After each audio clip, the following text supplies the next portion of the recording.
There are things in this world that we can't explain. Things that slip between the cracks of our reality and into the shadows.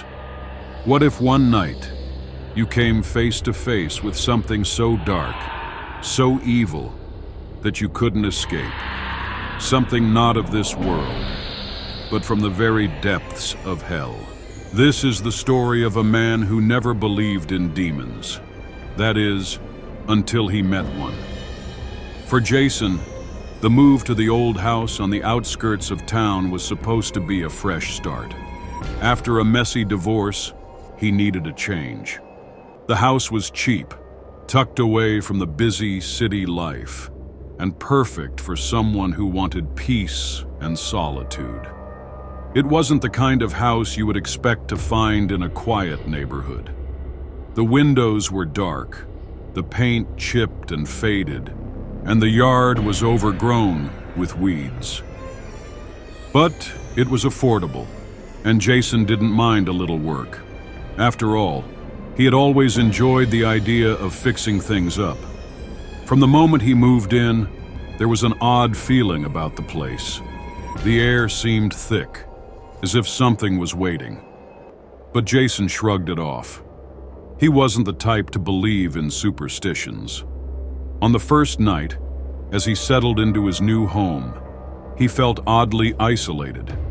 There were no sounds from the street, no voices from the neighbors, just silence.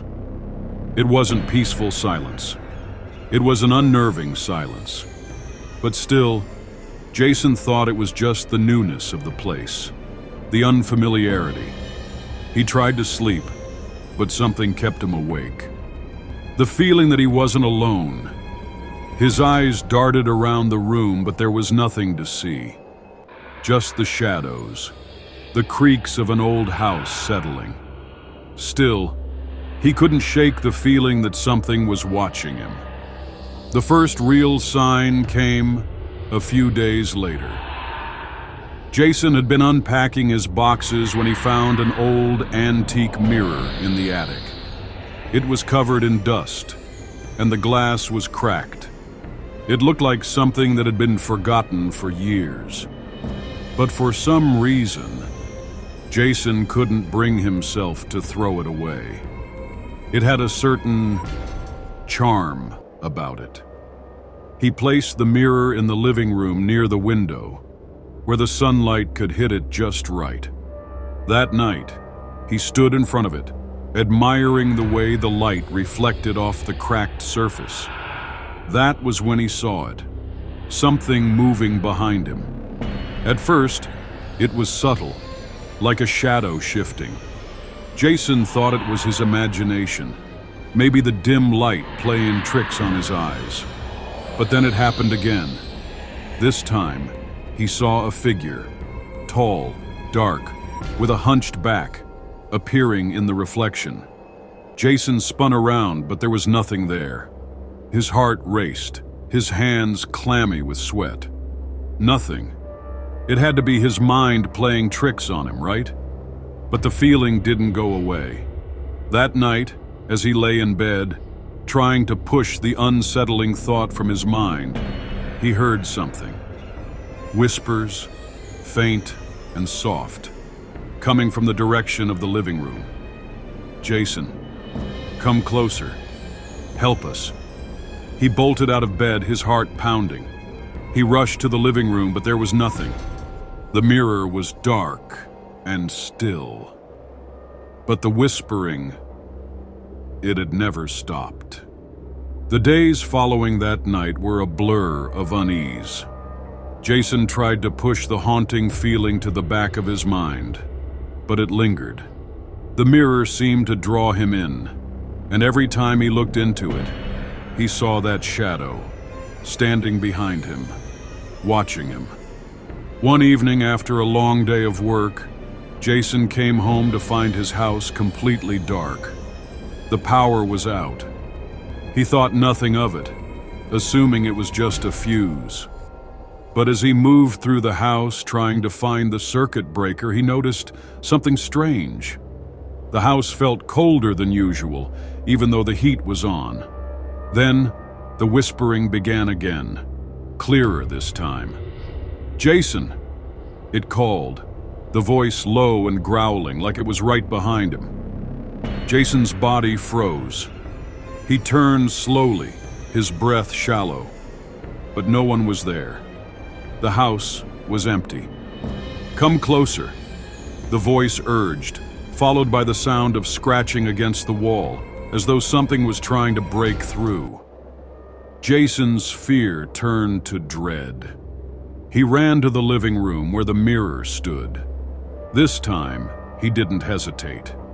He grabbed it, intending to throw it out, to destroy it, to end whatever was happening. But as he lifted the mirror, he saw it again. The figure was standing right behind him in the reflection.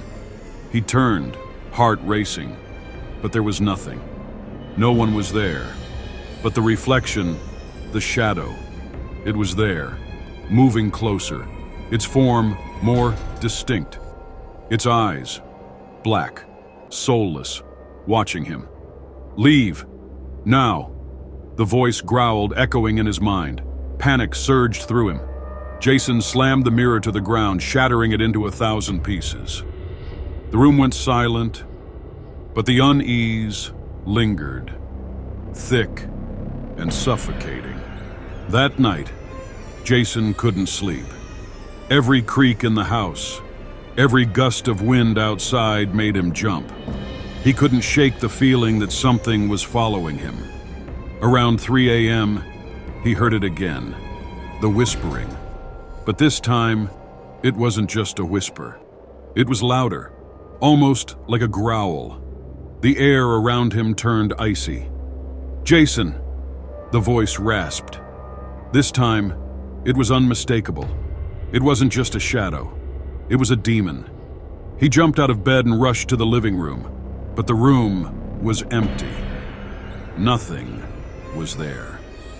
But as he stood in the middle of the room, he felt a cold, oppressive weight pressing down on him. The air was thick with something evil. "Why did you come here?" the voice boomed, shaking the very walls of the house. Jason's knees buckled, his breath shallow as he felt the presence grow closer. Suddenly, the room went pitch black. The air grew freezing cold, and Jason could hear something scratching, like nails on a chalkboard, growing louder and louder. He spun around, but no matter where he looked, there was nothing. Then it appeared. The demon. A massive shadow towering over him, its form twisted and inverted. Its face was obscured, but Jason could feel its eyes, cold, predatory, and full of malice. It wasn't just a figment of his imagination. It was real. "You shouldn't have come here," the demon snarled. Its voice was everywhere, vibrating in his bones. "Now you'll never leave." Jason ran for his life, tearing through the house, looking for any way out. But the doors were locked. The windows were shut. The demon was toying with him, moving through the house, appearing in every reflection, in every corner. He could feel it chasing him, always just a step behind. "Leave me alone," Jason screamed, his voice hoarse. Suddenly, he felt something cold and heavy grab his shoulder. He spun around, but there was nothing, just a sudden pressure, like something had gripped his soul. His mind raced. He remembered the one thing that might save him, the salt ritual. He ran to the kitchen, grabbing a salt shaker, and started pouring it into a circle on the floor. He muttered the incantation he had read about in an old book, his voice shaking. "I bind you, demon. You cannot cross." The demon's voice roared in fury as it tried to break through the barrier. But Jason didn't stop. He kept chanting until the room grew silent again. For the first time in days, the house was quiet. Jason stood, gasping for breath, surrounded by salt. Jason moved out of the house the next day, not daring to look back. The demon had left him, but the scars, those would never fade. As he moved on with his life, he often wondered if he had truly escaped.